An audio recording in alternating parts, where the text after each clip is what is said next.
Hi friends, நம்ம இன்றைக்கி இந்த வீடியோவில் ஒரு ஹார்வெஸ்டிங் தான் பார்க்க போகிறோம். என்னன்னு பார்த்தீங்கன்னா, இன்றைக்கி பருப்பு கீரை தான் ஹார்வெஸ்ட் பண்ண போகிறோம்.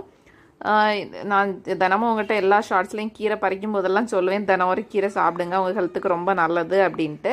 ஆல்ரெடி எஸ்டர்டே ஒரு ஷார்ட்ஸ் போட்டிருந்தேன் இந்த பருப்பு கீரையை பற்றி. பருப்பு கீரை சாப்பிட்றதுனால என்ன ஹெல்த் பெனிஃபிட்ஸ் இருக்குது அப்படின்ட்டுலாம் பார்த்துருந்தோம். ஸோ நீங்களும் மறக்காமல் இந்த பருப்பு கீரையை வந்து வீக்லி 2 டேஸாவது எடுத்துக்கோங்க. அது ரொம்ப நல்லது. நம்ம உடம்பு சூட்டை குறைக்கும். குழந்தைங்களுக்கெல்லாம் ரொம்ப நல்லது. இல்லாமல் அல்சர் இருக்கிறவங்களுக்கு எல்லாமே இது ரொம்ப நல்லது இந்த கீரை. இந்த கீரையை வந்து சமைக்கும்போது நீங்கள் கீரை கடையல் மாதிரி எடுத்துக்கிட்டிங்கன்னா அதில் வந்து தண்ணி ஆட் பண்ணிக்கோங்க. பொரியல் மாதிரி எடுக்கணும் அப்படின்னா நீங்கள் தண்ணி சேர்க்க வேண்டிய தேவையே இல்லை. அதுவாட்டே அதில் இருக்கக்கூடிய தண்ணியிலே அது சூப்பராக வெந்து வந்துடும்.